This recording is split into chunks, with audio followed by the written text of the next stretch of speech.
Have you ever walked into a room and you felt invisible? Like, no matter what you did, people just didn't notice you, didn't remember you, and they just didn't seem interested. Now imagine walking into the same room and everything changes. People gravitate towards you, the conversations flow effortlessly. All of a sudden, you end up leaving with new friends, potential new business connections, and maybe even a date. It sounds like magic, right? But it's not. It's a skill. And here's where it gets exciting. These skills aren't new. They come from one of the most legendary personal development books, Dale Carnegie's How to Win Friends and Influence People. Although this book was written back in 1936, it sold over 30 million copies and it's still in print today. That's nearly a century later. But why? Because it's effective. And the reason why it works, it's simple. It's not about tricks or manipulation. It's about timeless principles that help you connect with people on a deeper level, build trust, and leave people better than you found them. And these ideas have helped millions of people become more confident, magnetic, and successful. And not just in their careers, but in their lives. Today, I'm gonna break down the 5 most powerful lessons from this book, and they'll help you become the most attractive person in the room. By the end of this video, you'll learn exactly how to stand out, build confidence, and connect with people in ways that you've probably never experienced before. So if you're ready to level up your social game and own the room, let's dive right in. Start by smiling. Seriously, just smile. The first lesson is incredibly simple, but it's incredibly powerful. Smile. Let me set the scene. A few years ago, I was at a party with my serious face, and I was scanning the room for someone to talk to. No one approached me. Then I remember Dale Carnegie's lesson: the expression one wears on their face is much more important than the clothes they wear. So I decided to open up, smile, and make eye contact. And next thing you know, people are coming to me, introducing themselves, and the vibe completely shifted. Smiling is the universal sign of warmth and approachability. It's a non-verbal way of saying, hey, I'm open to connecting. And it's contagious. People just can't help to smile back. And here's a quick question. When's the last time that you gave someone a genuine smile? And if it's been a while, practice it today. It's the easiest way to improve your attractiveness instantly. And while smiling sets the tone for approachability, there's one small detail that makes someone feel truly special: their name. Use people's names, but not too much. Carnegie says that the sweetest thing someone will ever hear is their name. Think about it. Your name is probably one of the first things you've ever learned. It's personal. It's you. And when someone remembers it, it feels like they see you as an individual and not just someone else in the crowd. Here's a quick story. I was at a networking event and I met a guy named Jake, and I made it a point to use his name in the chat a few times. Jake, that's a great idea. Or, what do you think about this, Jake? And then he tells me, man, you're probably one of the most memorable people that I've ever met. Here's how you can do it too. When someone introduces themselves, repeat their name back. Nice to meet you, Sarah. And use it naturally in conversations. How did you get into that, Sarah? Now, if you forget their name, just say, nice to meet you, instead of nice meeting you, right? You hear the difference? No awkwardness, no problem. But don't go overboard. Sarah, how's your drink? Sarah, great shoes. At that point, she's probably gonna want to file a restraining order. When you use someone's name, it's a subtle way of showing respect and interest. Speaking of interest, let's move to the next lesson: the power of being genuinely curious about others. Be genuinely interested,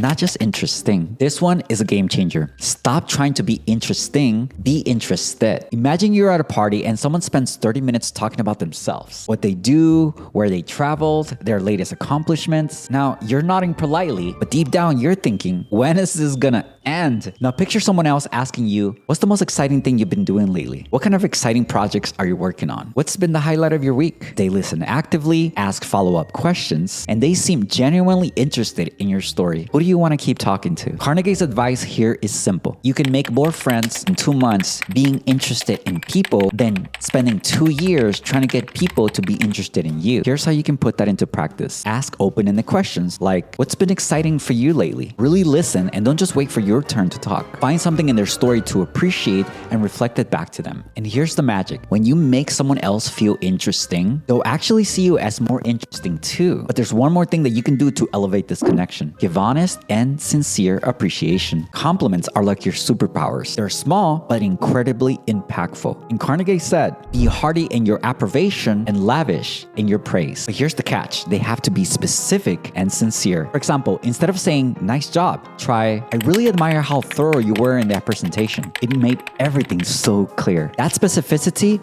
shows that you were paying attention, and it means so much more. Here's a quick challenge. Think of someone in your life right now. What's the one thing that you genuinely admire about them? Let them know today. You'll be surprised at how powerful this is. Compliments don't just make people feel good, they create a lasting positive association with you. And that brings me to the final lesson, the importance of leaving people better than you found them. Think about it. Every interaction, you have the opportunity to make someone's day a little brighter. Whether it's a thoughtful question, a genuine compliment, or just giving them your full attention, you have the power to uplift. At one of my most recent events, I made a point to thank someone for the advice that they gave me because it helped me. And that simple act turned a casual conversation into a meaningful connection. And ask yourself, after every interaction, are people walking away feeling better or drained? Be the person who lifts others up. That's what being attractive is all about. At the end of the day, being the most attractive person in the room, it's not about looks or perfection. It's about connection, curiosity, and making people feel seen. Which of these 5 lessons are you gonna try? Smiling more, using people's names, giving heartfelt compliments? Let me know in the comments. I'd love to hear your story. If this video helped you, hit the like button, share it with someone who needs a confidence boost, and don't forget to subscribe for more